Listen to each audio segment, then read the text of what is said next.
This week's racing news from Dirt to F1, we got you covered with Galen Norris. Please be sure to hit that like button and subscribe to my channel and hit that notification bell. And if you have any questions or content you would like for me to share, please leave it down in the comments below. Thank you very much and enjoy the video.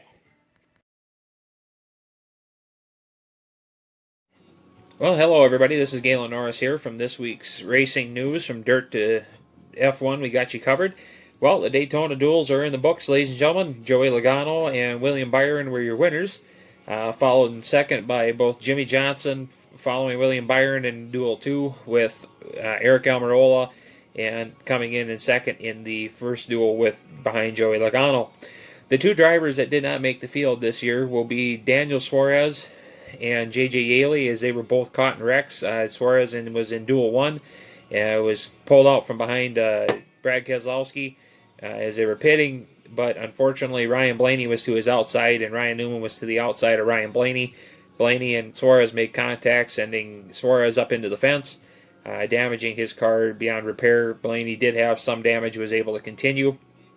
J.J. Yaley was caught on the front of the 32 car, Joey Gase, down the backstretch in Duel 2 and got turned into the fence and got tore up. Very unfortunate for both of them drivers, especially for Daniel Suarez, having been at Joe Gibbs Racing and then at over to Stuart Haas, and ended up losing his ride.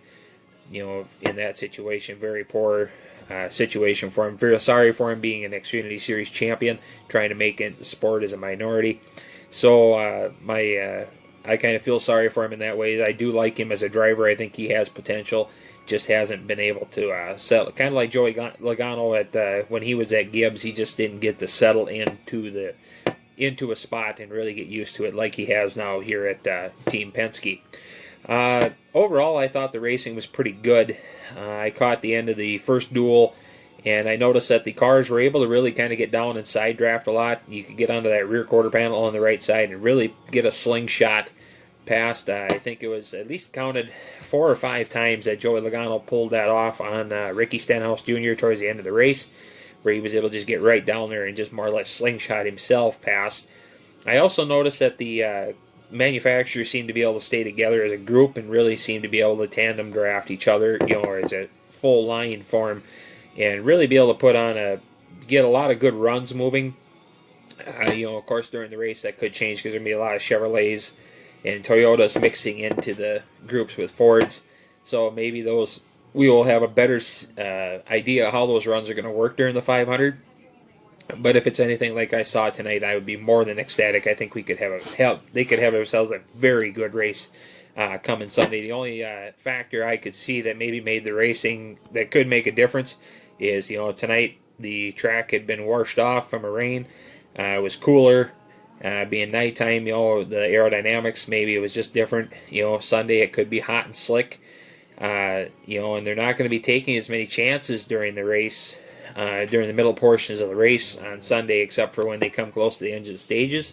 So, the slick track from being hot down in Florida, that could be the difference. It might not allow them to actually get down there and really do that side draft, just because the cars, won't probably allow it. You might not see much for 3 wide either, just because, if you're in that inside lane, you're going to have so much air turbulence that with the slick track you might not control it. Might end up wiping out half the field. So, overall I was pretty pleased, I guess, from what I saw of the racing. Kevin Harvick kind of got done over dirty by Kurt Busch, actually. On that last run there, coming down on the white flag, coming down the backstretch, I think Harvick had a pretty good run with the Fords to actually make a good move on the leader, William Byron. But Kurt Busch saw that move, kind of come down and cost them both, because he ended up actually hitting the right front corner of Harvick's car and, knocked the momentum off of Harvick's car, and then actually ended up costing Busch worse, because Kurt Busch actually ended up dropping back through the field because everybody left him out to dry coming out of turn 4. Jimmy Johnson ended up, like I said, coming in second on that deal. Congratulations to William Byron on getting his first, technical NASCAR win in the Cup Series, even though it's not the Daytona 500 points paying race. So, but you got to get that monkey off your back somewhere. So hopefully that means good things to come for the 24 car of William Byron. I was pleased to see how well Joey Logano and his new crew with Paul Wolf and the old Miller Lite crew work together. They seem to really have good rapport. So I'm hoping that comes with a great benefit.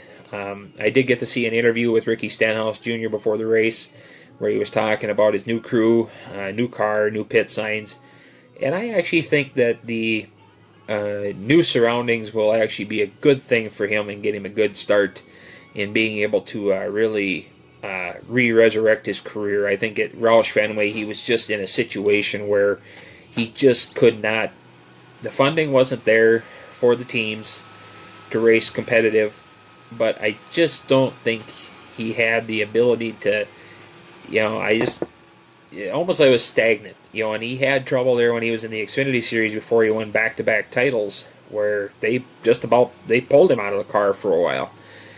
So I kind of think it was just a case he just needed a new surroundings. And JTG Dougherty, I think, had better quality cars than he was getting in the 17 team. So I think maybe this will turn out to actually be a pretty good move. So everything should go, pretty well for him, I do believe. So I'm holding out good hope.